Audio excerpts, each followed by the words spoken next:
Remember, you can click it right away.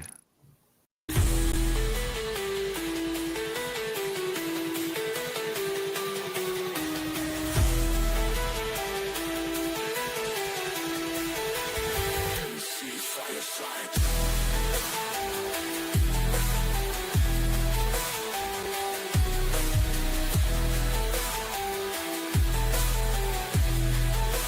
MC Fireside.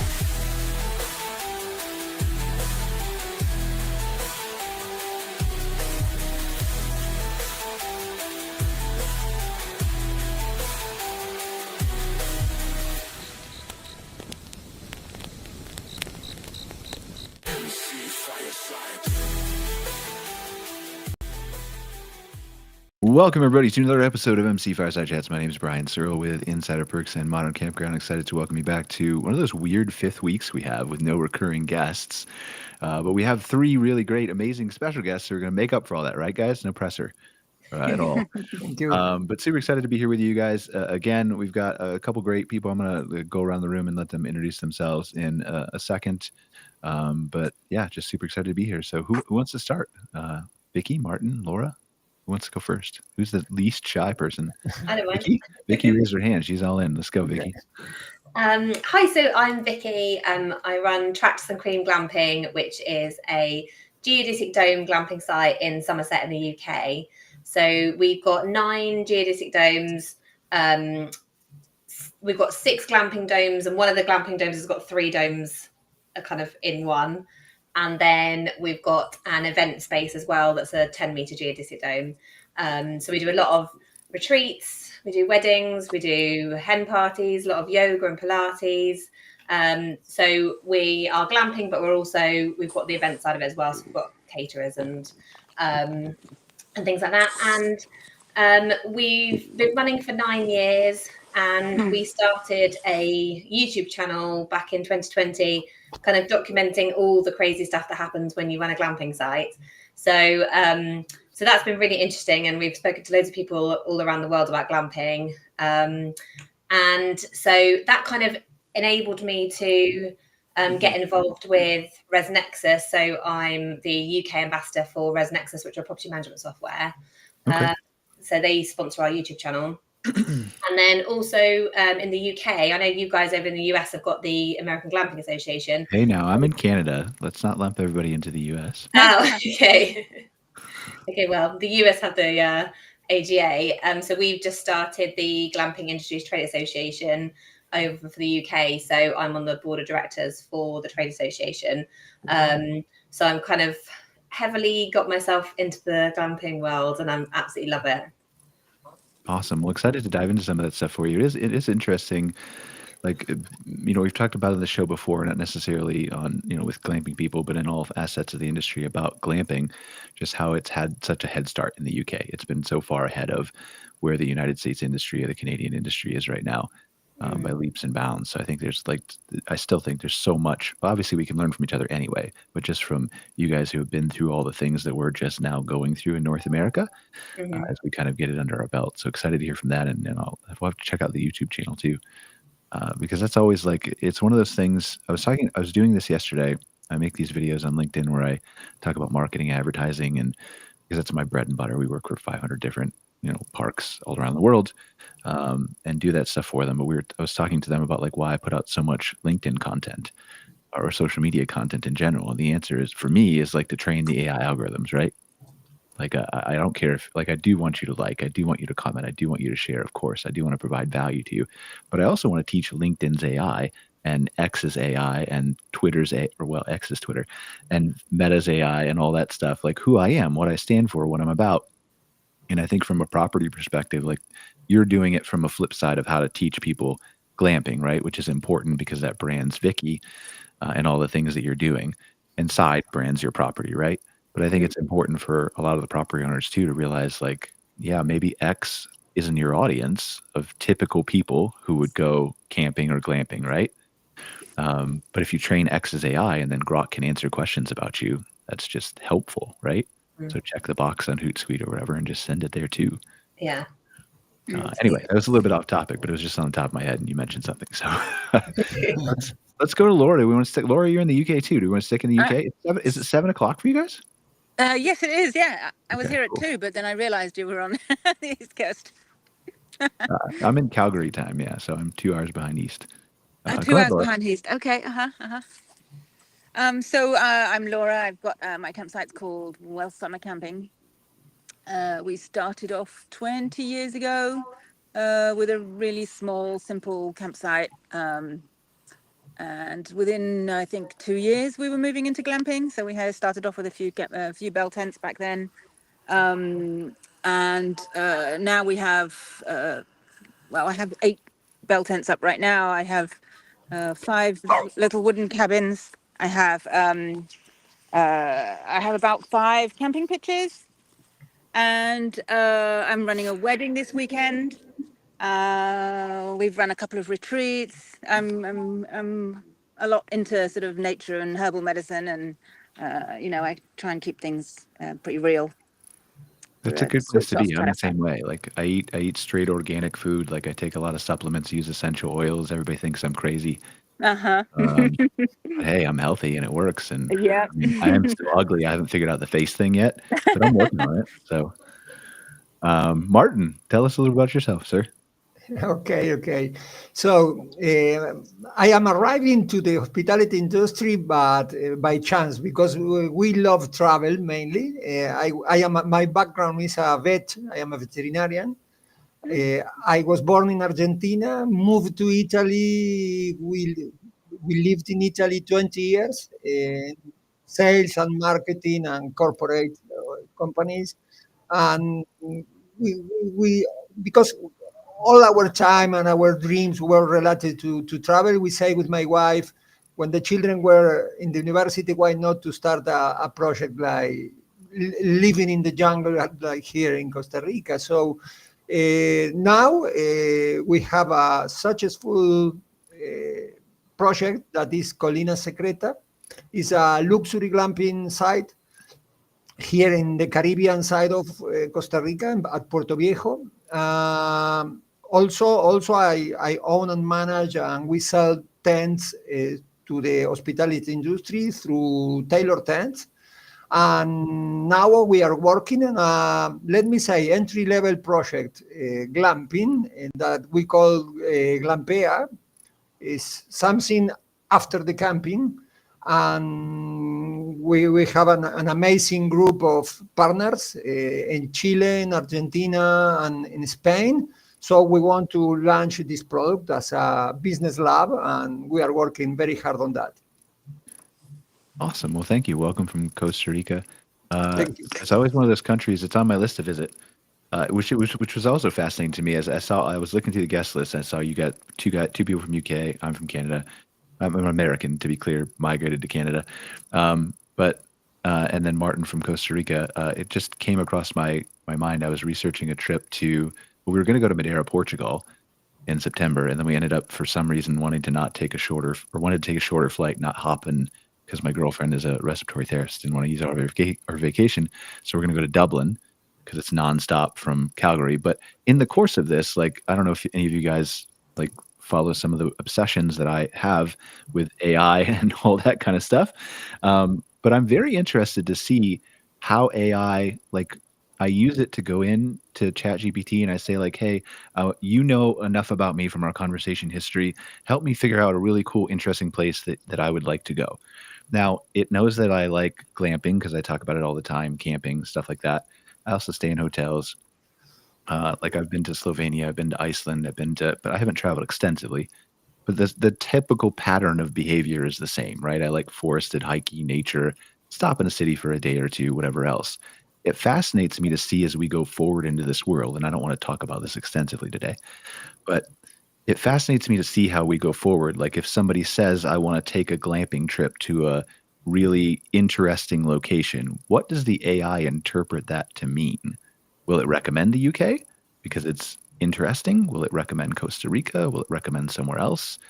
Like, does it change the playing field of like, if you already know you want to go to a Costa Rica or go to a UK? Or like, it's fascinating to me how things will be surfaced in the future, I guess, for consumer discovery. I think that ends up benefiting a lot of properties in a lot of countries that aren't rolling off the tip of everybody's tongue. Like even like a Costa Rica, although that's gotten much more popular in recent years, and Argentina, obviously Italy rolls off people's tourism tongues more than is that fair to say, Martin? Yeah. Yeah. So it's just interesting to me. Like, I hope that some of these, not that the UK is not undiscovered, right? There are certainly places in the UK outside of some of the larger cities that remain undiscovered in the countryside that should be surfaced more. But I think that it just leads to a better experience of people discovering all these cool little smaller places that have not more culture, different culture. Does that make sense? You guys agree? There are certain places in the UK that I think AI would recommend above others. It would say, go to Edinburgh, go to London, go to the Lake District, go to these certain places that, like us as a glamping site in Somerset, we don't fall in any kind of touristy area. So we've had to kind of make our site the destination that people want to come to, rather than, oh, we're in a really touristy location like Cornwall or the Lake District, for example. Yeah, I mean, I think that's a flaw of AI right now, though, right? Like, I think, and again, I don't want to spend even close to a quarter of the show on this, but like, I think that a flaw of AI right now is the way that it answers questions outside of the thinking models, like, and we won't get like O3 or something, right? Is it just predictive text? And so because more people have written more blogs and more podcasts and more social media content about the big, larger cities in the UK or Costa Rica or the United States or anywhere, right? That it's going to default recommend that as a safe spot. I think that gets fixed as it becomes more personal and knows who you are. Like, there's a setting in ChatGPT where you can, I think it's on by default, but you can turn on memory and it will learn about you, and then you can open up a window and tell me about myself. It'll blow your mind. Yeah. Right? But like, as it knows more about what you prefer, I think it starts to learn what you're searching for, what you're interested in. I think those recommendations get more tailored, and maybe you don't get more traffic to the smaller sites in the UK, for example, or the Caribbean side of Costa Rica or whatever. Okay. But maybe get more qualified traffic that will convert higher. No, let me share some of the experience here for us in Costa Rica. It's for us, it's almost an everyday tool. Every time that a guest is asking for a trip to do in Costa Rica, we put inside the data, and we prepare almost every itinerary and travel through ChatGPT. I was trying to train ChatGPT about my hotel. It's really stubborn, but it's not easy. But understand who we are. I think, in my opinion, also they read very, very well. This is a small tip. LinkedIn. Because every time that, for example, as you, Brian, ask for myself information, and it's amazing all it knows.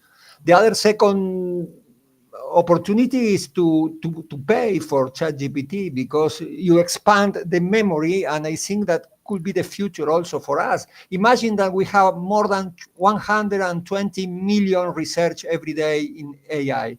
So it's the future. Yeah, I'm excited by it. Like, I want my own personal AI, and I could build one for myself, right? But like, I want it just to be there for everybody, and for it to know all the things that I like in my calendar and my Gmail, and to just go out. Like, I just want to say, like, hey, I want to plan a trip.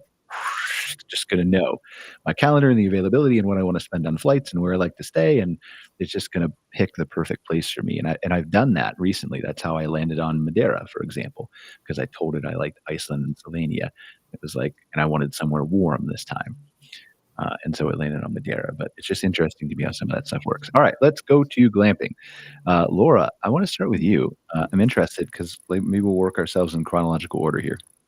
So we talked with Vicki when she was introducing herself briefly about how the glamping industry in the UK has been more evolved than the United States or Canada, just by very nature of the fact that you guys got a head start, I think, on it, right? And so you've gone through the wins and the losses and figured out what works and doesn't work. And obviously there's different, not types of people, but there's a different I don't even know if it's different. I can't even say that, right? I don't know the UK enough, right?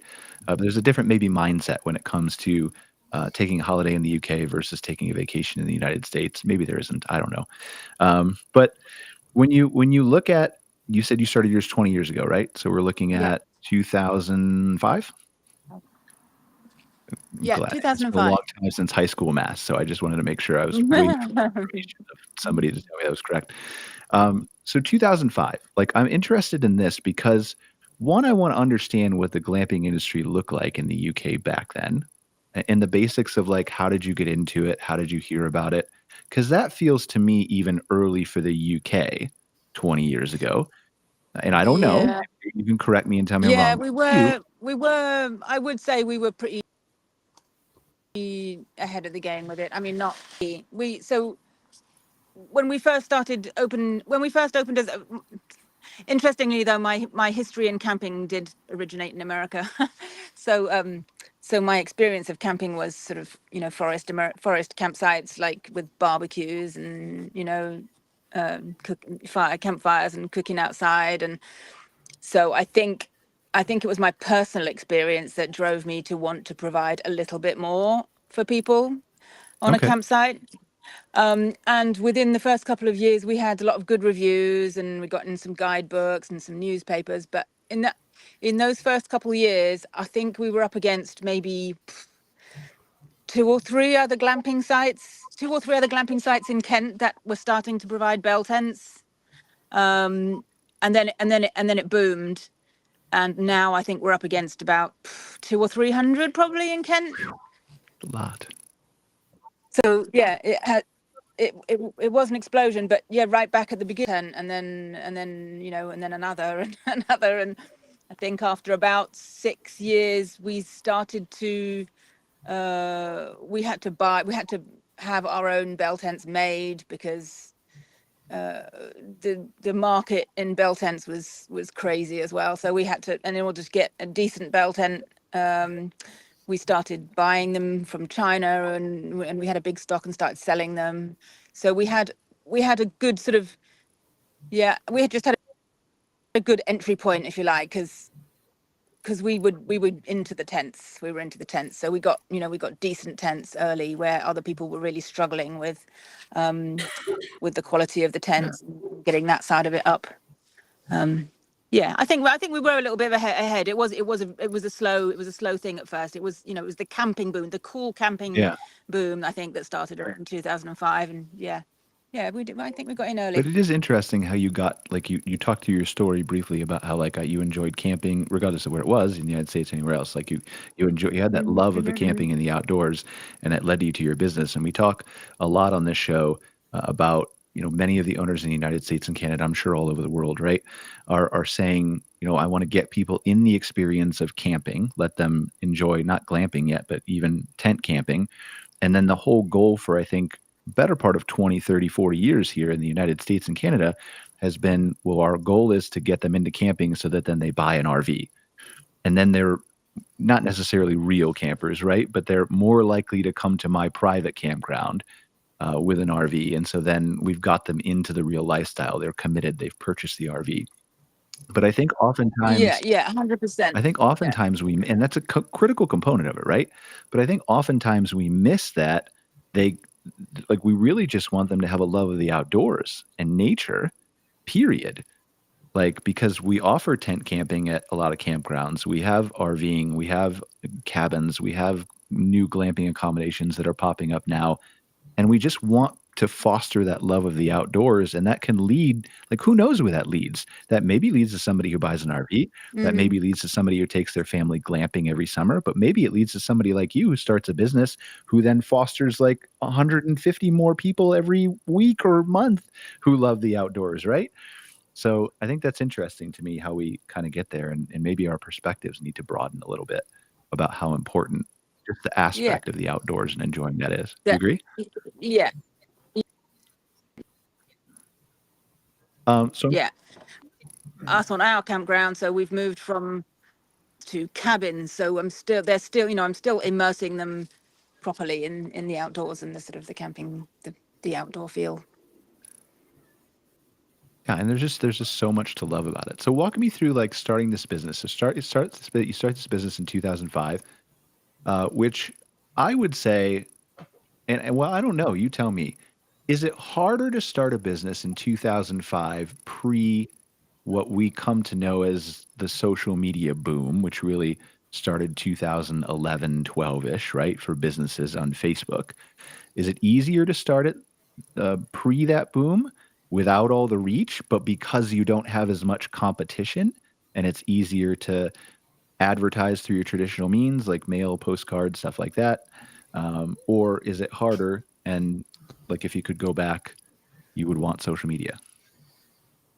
Yeah, no, I think I would definitely prefer it like it was. I think being so saturated with, well, one with, all the other sites that have popped up, but saturated in that people can find a million of different places and experiences now that they can sort of compare to, where before we could very much define this is what we offer, and we could reach our ideal customer so much easier, whereas now I have to reach that customer amongst one in a million.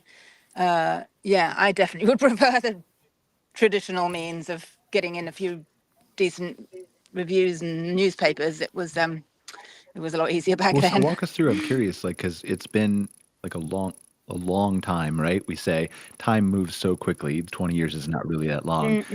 25 years ago, Jeff Bezos was packing books in his garage, and Amazon didn't exist, right? Like we forget how like not long ago that was. But what were some of the things you did to build your business from a marketing advertising standpoint pre-social media?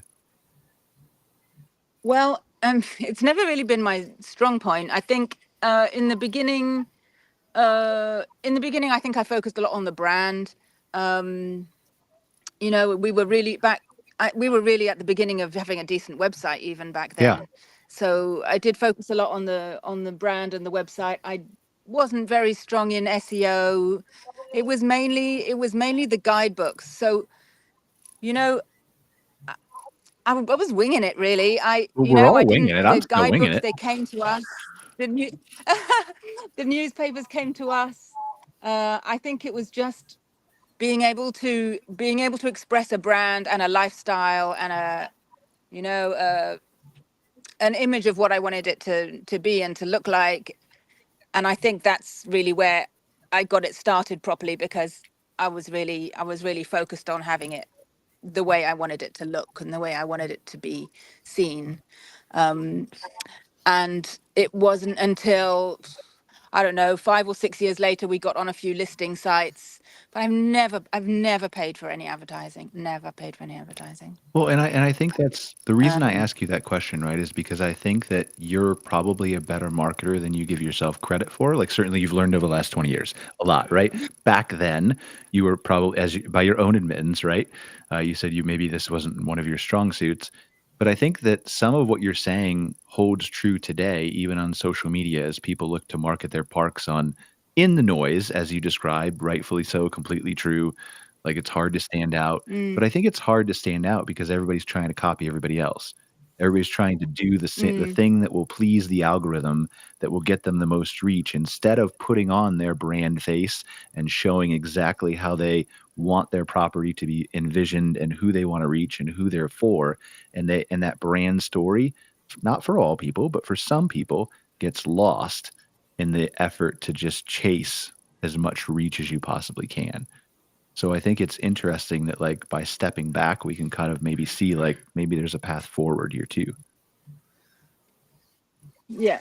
The vision, I think the vision, keeping to the vision all the way through has been the only thing that's really saved us in the noise, like you So say. what sets you apart from all the other 200-300 people in Kent now?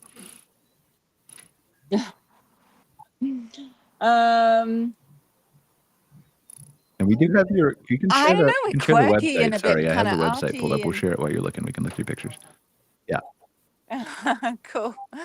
Um, it's small. It's really intimate. When people come, and it's very personal. We only have 50, 60 people max when we're tops full. Like we have a wedding this weekend. It's 60 people, and we're always there. So we're always out on the front. We're, you know, people, we have people that come back and back and back, and they become our friends. So some weekends we have like 90% returns, and we know everybody, and we keep things changing, and you know, they've grown with us. So I think it's the community. Maybe that's what steps. Yeah, maybe it's the community that we've So created. that's another thing too that interests me. And Jessica's scrolling through your website here. If there's anything you want her to click on, just let her know for photos or pages or anything you want to highlight. But I think that's the community is really interesting to me, just because I'm a marketer by default. I guess maybe more of an AI guy now, but like this is where I spent most of my career in the camping glamping industry, is marketing, advertising. And I look at some of the properties who, for the same reasons we talked about social, are, you know, not focusing as much on the experience of what they offer, more so than I'm going to put some accommodations here and maybe I'm by a nice place or near a nice place, like a national park or an amusement park or a lake or a river or something like that. And that's going to be my thing that sets me apart. But if I just have nice accommodations, that's enough to get me by. And I think that is quickly changing and being flipped on its head. I don't think it was ever like that, but there were a whole lot more people who were willing to, especially in RVs, as you drive around a much larger country like the United States or Canada, you're willing to make that trade-off. But I think that, you know, it's interesting to me how if you bring home that experience, if you focus on your community, like you're talking about, the type of person who stays there, then you can foster that loyalty. And I think some of that loyalty gets lost in the same reason it gets lost on social media. It gets lost in regular marketing, or when you're talking to your guests because you're just trying to get to the next 20 or 50 or 100 people that are going to come through your RV park or tent camping or glamping. And maybe that's not the best way to build a long-term viable, stable audience of business. Yeah.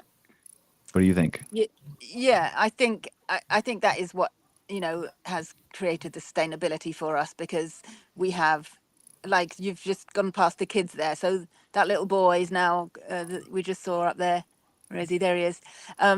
He now comes as a young adult. So Does he he get comes without his irritated parents. that you have a picture of him in a tiger suit on the website still? No, he loves it. No, he loves it. Okay. He loves it. So yeah, I think that's it. We have fostered that kind of the way that people feel comfortable. You know, when it's not often that you find a place where you want to keep going back to. You know, people, oh, let's go somewhere new, and let's, you know, and so when they come here, they don't leave the site. They don't go off visiting the area. Not as much as there is stuff to visit. You know, but they don't. They just come. They stay. They hang out. They come to the bar. They chat to us. They don't often go out. They might go out for a walk, but you know, we're around. It's the experience that we enjoy together. Yeah, and I think, like, not to slate anybody, like I think there's a large number of campgrounds all over the world, in the United States, Canada, everywhere else, who are cognizant of their community and who build good relationships with their campers. I'm just not sure it's with the intent of, I'm going to see you 5, 6, 7, 8 times, or I'm going to grow up with your kid. Like some of that, right? The seasonal, the long-term campers in the United States who are staying for a month or two or the entire summer. But I think there's probably a lot more that could be done if you were able to tell your story and share your experience and build relationships with more people to have more of a stable audience long term. What do you think, Vicki? Yeah, so we're really similar. We've even, you know, this is our 9th season.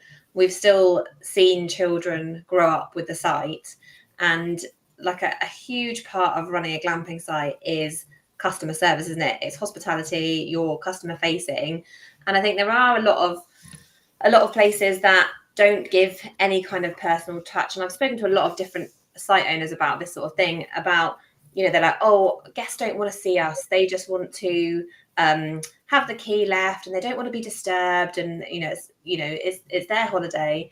And our experience is completely different. It's that people really want to be greeted. They want to know where everything is. They want to be able to be shown where to find the toilet or the showers or where the campfire is or the play areas, they really like that interaction. I think that's why we get good reviews, is because the guests get to know you. And that's part of the reason we started the YouTube channel as well, was so that the guests felt like they knew us and our family before they came and stayed. So that then it's more like you're visiting friends than it is you're just coming to a kind of faceless glamping site that you don't know anything about their story. And it is, all marketing is about telling a story. And so if you can have all these different points along the way, all the different social media that on your website and everything that's telling the story, that the guests can get invested in, then I think that really makes a big difference. And you're not wrong. Like, I mean, you're not wrong. You don't need me to tell you that, right? But like, we used to do this for like when I started Insider Perks, 2009-ish, really 2011 was 11 was the first time we started doing camping, glamping, stuff like that. We were working with KOA at the time, going around to their different parks. But before I started doing all the marketing services for the campgrounds, we were producing videos. And so we would go to, there's one that like I distinctly remember, Twin Falls Jerome KOA, who's just south of me in Idaho. I'm in Calgary. And, we went around back then. This is 2012, 13, something like that. And we took the owner and we went to all the local attractions and, say, hey, I'm Oscar from the Twin Falls Jerome KOA. And like created so many YouTube videos with so many different attractions that were personalized, that said, hey, come to the area, stay with us. Yes, call to actions, but let me show you around my town. Let me show you all the things there is to do. And the amount of people that just, like you said, would come in and say, oh, it's Oscar from the videos or whatever else, right? That just gives that immediate, warm, welcoming effect of like you are already not family maybe, but friends. Yeah. On your way to family, hopefully, right? Yeah. I think some of that gets lost. I think people are worried to put themselves in front of the camera or have their face on social media. And like, you can hide behind a glamping site because you can put all your pretty pictures that you've taken of the domes or the bell tents or anything. But I think putting yourself out there is hard, but it's definitely worth it. And nobody really cares what you look like. Nobody is worried about whether you've got makeup on or you look perfect or anything like that. They just want, look at me. I can be on camera. If I can conquer it, anybody can. Sorry, go ahead. Yeah, so like when we're vlogging now, I'm there showing people that like I'm pulling a dead bunny out from underneath a dome. Like it's not anything pretty, but it's really authentic.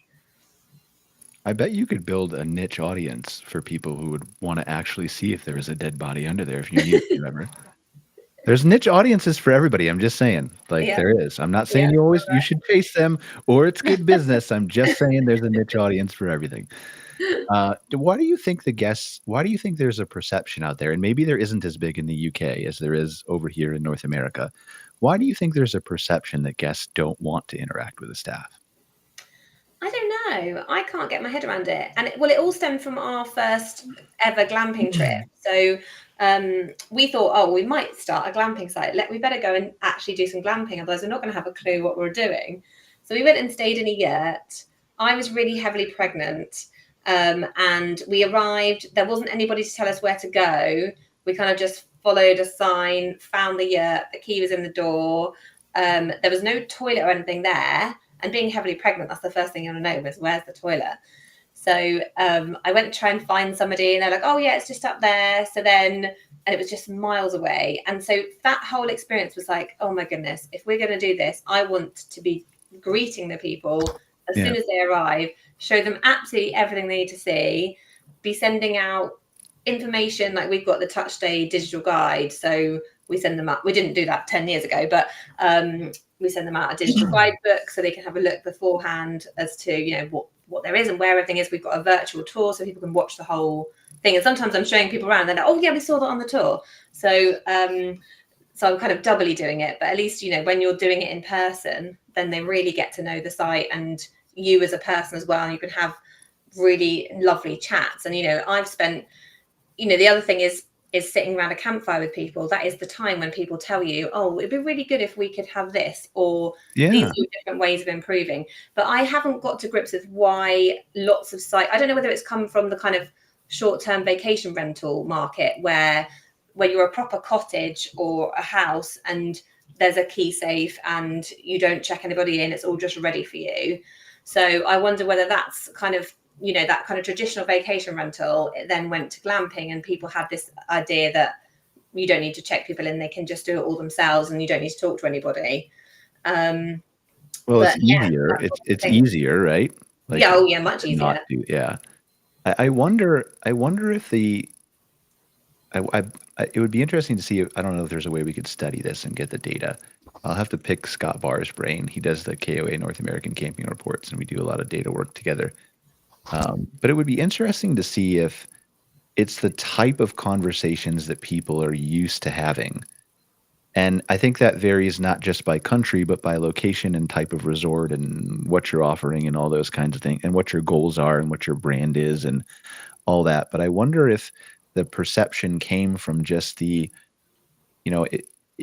if I have to talk to somebody, then maybe that means I'm going to have to wait in line to check in, or wait in a row of RVs at a campground that's busy, or the person is just going to read me a bunch of rules and tell me things that I can figure out on my own.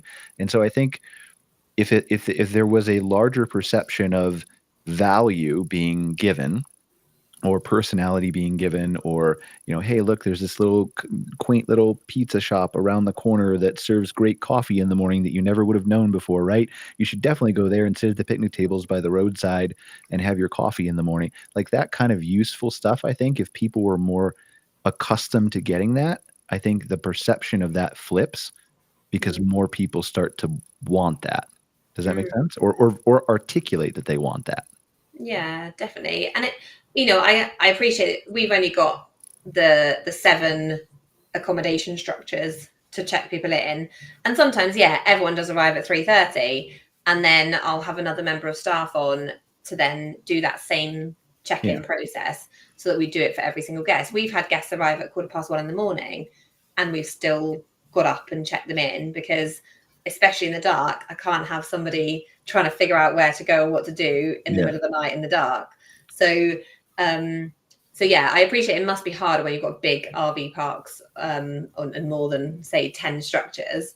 But if that's what you want to do with your business, and if you really want that extra guest experience, then you will find a way to make sure you speak to every guest. Yeah, even through technology. I have in my notes here that Laura was going to talk a little bit about how to use AI and tech in the off-grid experience. What were you going to talk about, Laura? Does that correct notes, or did somebody just make that up for me? No, I did mention that. I was interested in how that could. I was hoping someone else would spark some ideas on how potentially I could use AI in the off-grid situation, because you sound like you might have some ideas on that. Well, I'll give you. I want to make sure that we get to Martin and give him enough time. So I don't want to talk about AI too much. And I know I keep saying that, and then I talk about AI and I bring AI up. Sorry, it's a casualty of just my that's one of my loves and passions and things like that, right? I'm totally with you. It's just we're so totally off grid that I would like to be able to introduce some tech somehow, but without losing. Well, the reason I bring it up, just pivoting from Vicki, was I think, Vicki, when you're talking about if there's a large resort, if you truly want to be that hospitable experience, there are ways that you can do it, even if you're just filming a video that plays on people that says hey, I'm the owner, welcome to your site. I'm sorry I couldn't be there with you personally, but as you can see, we're a really big resort with lots of things to do and lots of experiences to have. So I just want to walk you through it, right? Even that little, is it as good as people in person? Of course not. Is it a good medium middle ground between that and nothing except a piece of paper and here drive to your site? Probably. But it depends on who you are and what you're after and what your brand is and all those kinds of things, right? And then we lost Laura. I was just going to talk to Laura about AI. So she keeps dropping off. There she is. She's back. Hey. Sorry. So I think that again, I want to get to Martin, but I think the key with all technology, whether it's AI or anything else that you're talking about, is to incorporate it in such a way that it enhances the guest experience without taking away from the natural camping, glamping, sitting under the stars, emotional outdoor experience that we're all trying to drive for people, right? Because that's the number one priority. That's why we're different than a hotel, right? And I think that there are ways, we had these pushbacks, like we have AI chatbots that we offer that we program for parks. We had this pushback in the beginning where I don't want more technology. And my instant answer is well, that technology is going to get them their answers faster, get you booked faster, and get them outside faster. Isn't that what you want? Oh, yeah, I guess I do, right? And so there's all kinds of different ways that you just have to be thoughtful about it. I was having this conversation with, Scott Barr, I mentioned him earlier. We talk a bit once a week usually. But I was having this conversation with him about like, where's that border between as we move toward all these crazy things coming, robots and drones delivering pizzas and who knows what's going to come, right? As we move toward that future, where's the line for you? Because him and I are both like outdoor hikers. We like to, hike to the big waterfalls and sit on the rocks and be immersed in nature and all that kind of stuff. And I said, Scott, would you like ever have a pizza delivered to you at the foot of the waterfall so you could just sit there and look at the waterfall for 30 more minutes instead of having to leave because you're hungry? And he's like, no, I probably wouldn't do that. I'm like, I probably would. But like, it depends on the experience. Is the drone quiet? Is it bothering other people?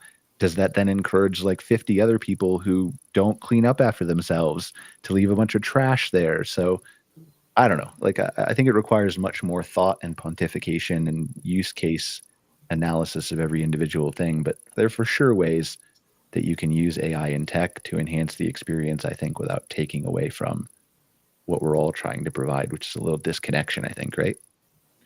Mhm. All right, Martin. Yeah. Yeah. Oh, go ahead, Laura, Martin. please. Laura, yeah, please. No, I was just picturing, a bot that was gonna sort of accompany you along your day and your well-being journey, and I don't know how I could bring it in, but like, trying to just kind of accompany the guests through their day with some stargazing guides or, well-being guides. That was I think they're imagined going to do that themselves. I think they're going to do that themselves. You're going to get me distracted again. I'm going to force myself They not don't to. need a prompt. I think humanoid robots and robot companions are a whole lot closer than people think. The only bottleneck is going to be manufacturing. You can go look on YouTube at some of these companies that have them built already. But I think we're going to get to a point where the humans just travel with them. Like, especially like if you look at an elder care bot or something like that can be with an elderly person 24/7 and take care of them, right? If they don't have a human to travel with them. Well, those elder care bots are going to have to come to camping and glamping resorts and on vacation with them. So there has to be a thought around that from do they need their own tent to sleep in? Do they need a charging dock? Do they need right? So it's going to be a fun world. I hope that there's a way, I trust and I believe that there's a way that we can balance that very carefully and not take away the beauty of the outdoor experience. So Martin, let's go to Costa Rica. Yeah, just I take a couple of notes that you were saying, guys. When Laura say that that you never invest too much on advertising and that, let me say that the core of your business was that is a super nice place, but your place was born 20 years ago.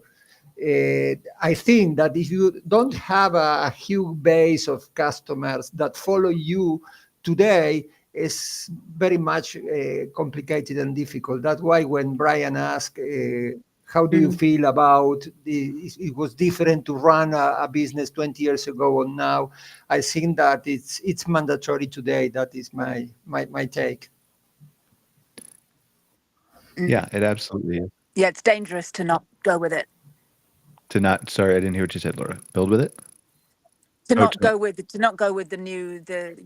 not move with the markets and the new tools that we have. It's really dangerous not to go with it. And, yeah, but it's also to try and count on the old ways. I think it's equally dangerous to forget about how the old ways of thinking things were done sometimes too, as we've covered and talked about on this podcast already, right?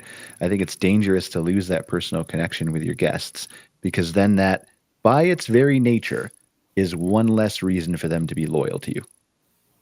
Because who knows when there's another glamping site out of 200 or 300 built in Kent that has the exact same type of bell tents.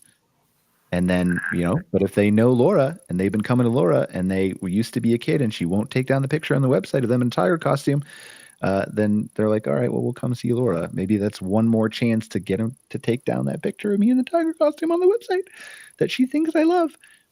Sorry, I'm just kidding. Um, so, so Martin, tell us about what you have going on in Costa Rica, from Argentina to Italy, right? Did I get that right order? Argentina to Italy to Costa Rica. Is that the right order? Yes, it's Argentina, Italy, Costa Rica. That is the order. Mainly we moved to Italy because what I said before, no, the love for travels. So now in Costa Rica, we are based here. I am stay at Colina Secreta Glamping. That is our first project. The second project was Taylor Tent, that I think that you are looking now. No. And now we are working with my partners from South America, Latin America, in a sort of entry-level camping. Glampea La Fortuna, let me say, Glampea is a quite new project. We are very motivated about to push in the project because we really believe that is very good. Because from my point of view, if you think about the guest of the people that arrive, the customer of glamping, they arrive in two ways. You have a guest that arrive, let me say, top down, that arrive from the luxury hotels and they want some experience to live with luxury on the jungle or everywhere in the desert. And you have another kind of guest, let me say, a sort of bottom up, that they came from glamping, for camping, sorry. And I think that you have two different populations, at least when you have a place like Colina Secreta that we have. So I think that there is a great opportunity for Glampea to train, to teach all this camping that they want to make the move to glamping, and they don't know, maybe they don't have the tools, they don't know exactly how to do. So the idea is to create a brand to push all these people that they don't know exactly how to do it in the future. So Glampea is mainly that. It's a triple impact project. We believe very strongly in the social impact, the economical impact, the environmental impact. So we are teaching people that is entering in the project about that. So talk to me about your site. And you have a site in Costa Rica. You're building a site, or you have a site? Yeah, we have a partner speaking about just Glampea, right? You can talk about whatever you want, man. Yeah, yes, I am at Well, maybe Colina. not whatever you want. It's like a family-friendly show, but mostly whatever you want. No, don't worry. Sorry, sometimes I need to ask you again because it's not my first language, English. No, what I said, we are at Colina Secreta Glamping. You can find it there, Colina Secreta. That is my main project. That is another project. Let me, maybe there is a sort of confusion. Colina Secreta Glamping is a luxury glamping hotel in the Caribbean side of Costa Rica.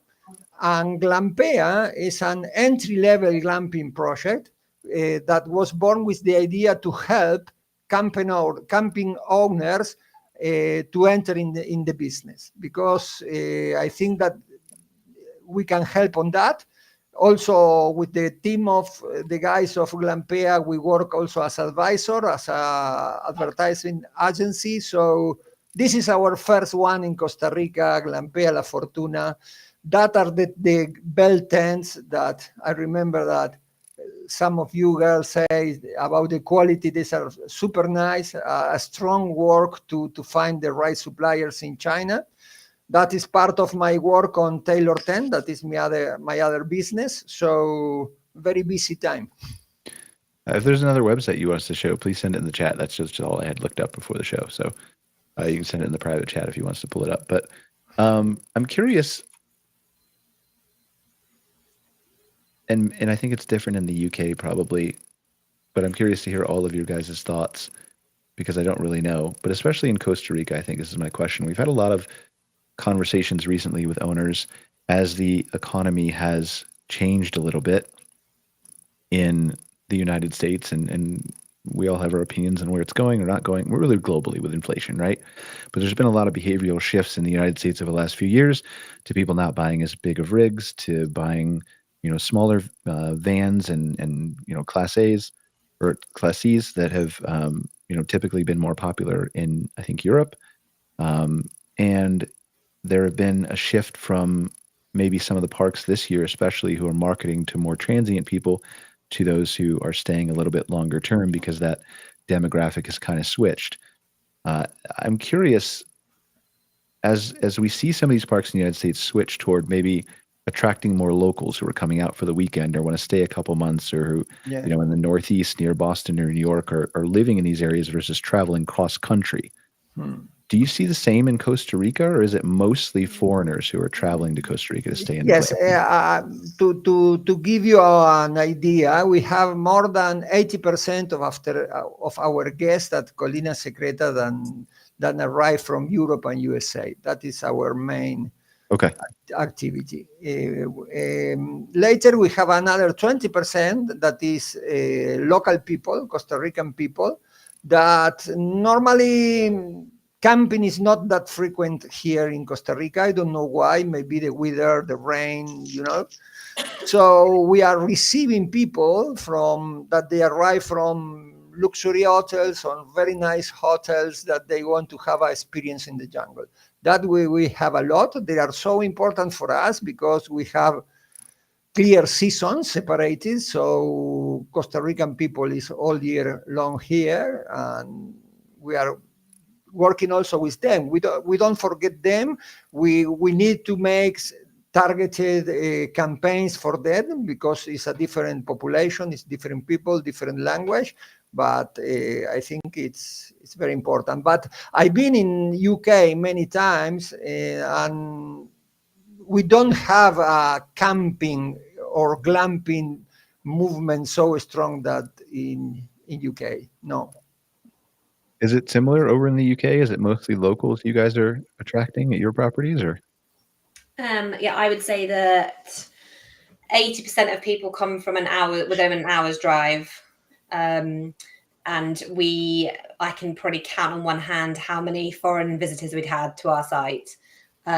We just get lots of local, from nearest cities. So they'll come because they have a very small garden. Bear in mind, our houses in the UK are fairly small, very small gardens. And so a lot of the time, the kids want to go camping. The parents aren't particularly enthusiastic about camping, and so they want to try glamping. So we get a lot of first-time glampers, but very few that are from overseas. It's all just local generally.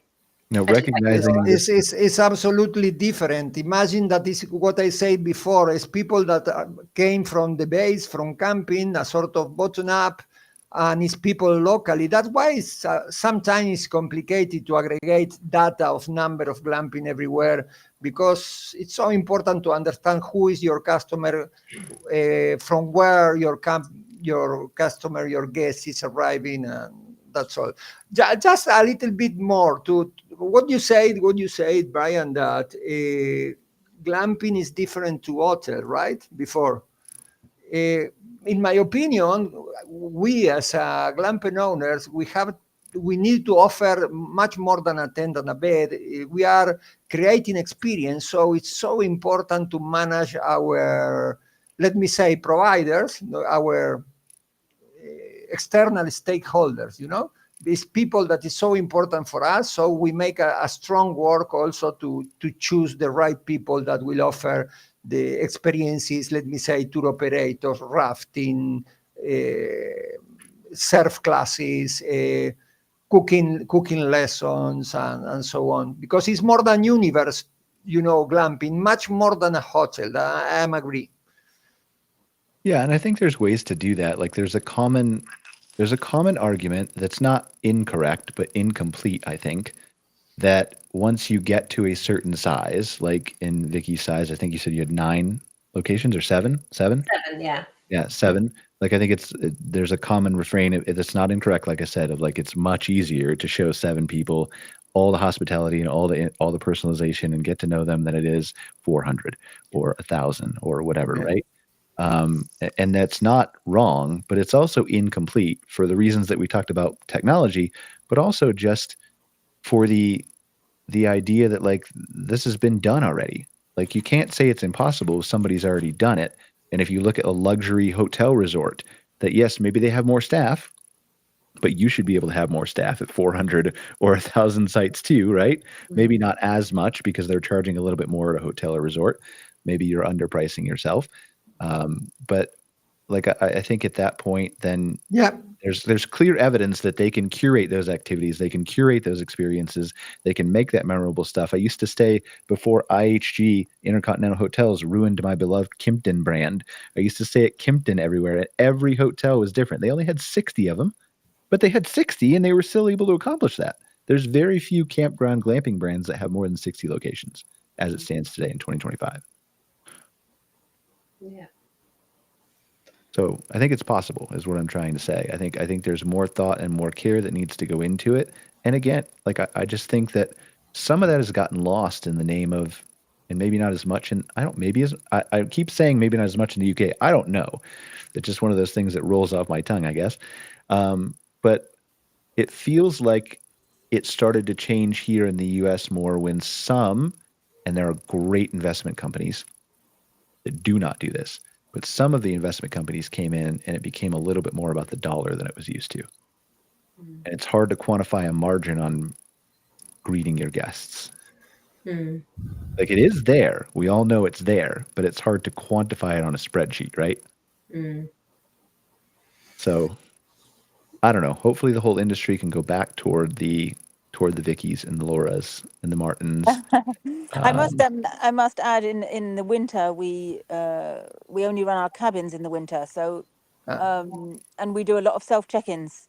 So, but I think with the messaging and with the experience that has clearly been curated by myself or by our team, and what the experience that they have and the feel the things that we offer around the site, even if they've checked in without seeing us, the whole sort of range of messaging that's happened beforehand, I can still offer that personal service without even being there. I've run it from for France, sure.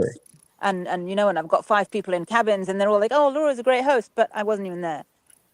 So that's an interesting. Well, yeah, it goes back to what I don't know if they said the same phrase in the UK, but when I was growing up, like it's the thought that counts. Yeah. Right? So, all right. Well, we only got a couple minutes left here. Do we have any final thoughts? Martin, you want to start?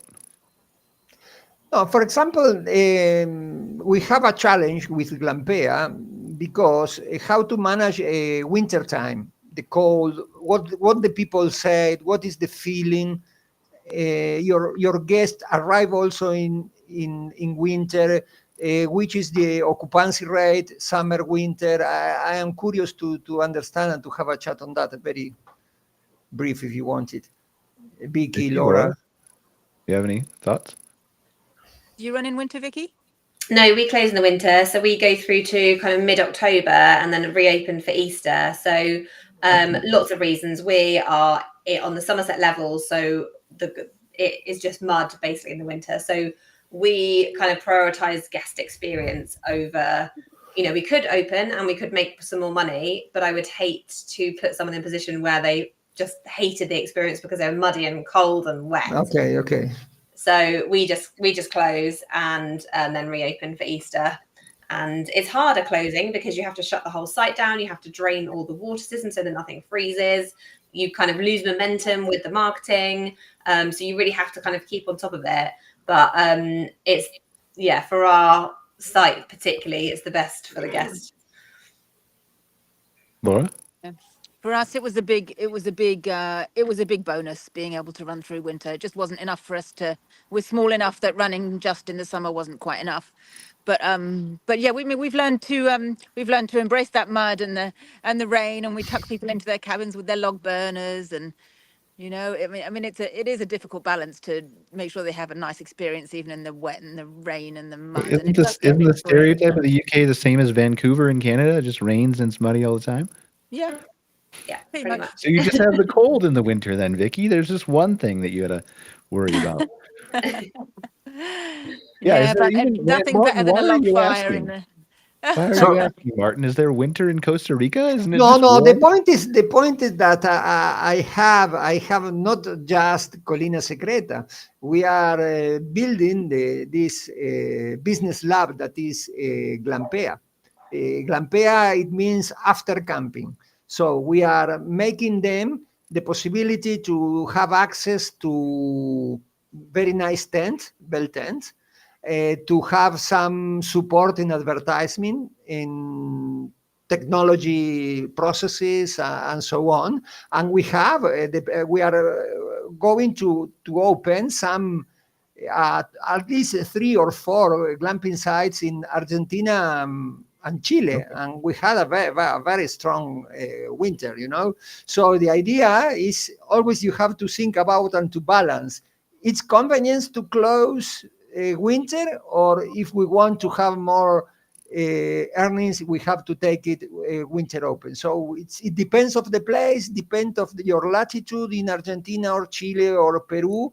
But in some times, in countries, for example, it's not easy to, let me say, not fire people, but have employees just part time. Yeah. So we are working on that on Glampea. So that's that's why was my question. All right. Any final thoughts? We got to wrap up here. We're a little bit over. I want to make sure we're cognizant of everybody's time. But Martin, any final thoughts, and where can they learn more about Glampia? Glampia. Sorry. Any final thoughts, and where can they Yeah, learn more about no, what you're I offering? think it's yes. In the last 20 years, glamping grows very steady, and I think that it will grow again. But everyone is using glamping like the word glamping, right? As marketing, right? And I think that the word of glamping is under threat, is under risk, because everyone say, this is my glamping, this is my glamping. And I notice a shift, for example, in some big luxury hotel, that they are shifting to a luxury tented camp. So the idea is to help all this camping that they want to make to go ahead, and help them in the process. It's mainly as the objective of that project. And where can they find out more about Glampia? Sorry. What's your website? Where can they learn more about you? No, Glampea is we are online, just as a main page, but we are working on the project. This is a business lab. We are just starting 6 months ago. Okay. Well, congratulations. We'll look forward to checking back in with you and see how things are going. Okay. Vicky, where can they learn more about Tractors and Cream? And any final thoughts? Yeah, so we are if you just put in Tractors and Cream into a Google search, you'll find all our socials. And we'd love you to check us out on YouTube. We've got kind of 5 years worth of videos of us building the site, building domes, kind of vlogging the season. So at the moment I'm vlogging like every single day what happens during a busy summer season. So if you're thinking about starting a glamping site, it's quite useful to know like whether you're cut out for the lifestyle business that it is, rather than just thinking about, oh, it sounds really, the amount of people, you probably get it, that say, oh, you've got the most amazing job. I'd love to start a little glamping site myself. Everybody And I wants say, to retire and own a campground over here. yeah. I Yeah. say, well, have a look at the YouTube channel, and then you can see if it's definitely something that you really, really want to do. Yeah. And if I'm always happy to chat to people. I love connecting with other glamping site owners. So I would love for you to get in touch on any of the platforms. Well, thank you for being here, Vicky. I appreciate it. We just lost Laura. Laura, who's I was going to say goodbye, but we'll see if she pops back in. I don't know where she went. But all right. Well, thank you guys for being here. Hopefully Laura will show up. If not, Laura from Well Summer Camping. What was her website again? We can give it to her. wellsummercamping.com with one L for those of you who are in North America and spell things weird. Well, United States. We tend to do the UK English in Canada as well. So wellsummercamping.com. Thanks for being here, Laura. Sorry we lost you at the end. To Martin and Vicky, thanks for being here as well. I think we had a pretty good show, pretty good discussion, other than the the kind of weird tangents I went off on AI once in a while. But thanks for indulging me. And it was great to learn both about more of your businesses and hope to see you guys in the future. If you guys aren't sick and tired of hearing of me, for everybody who's watching the show, I'll be hosting another podcast in like 55 minutes called Outwired with Scott Barr. We're going to delve into the future of campgrounds, how things are going to look in 10, 20, 30 years with robots and drones and all kinds of cool stuff. And if not, we'll see you next week on another episode of MC Fireside Chats. Take care, guys. We'll see you later. Thank you. Thank you so much.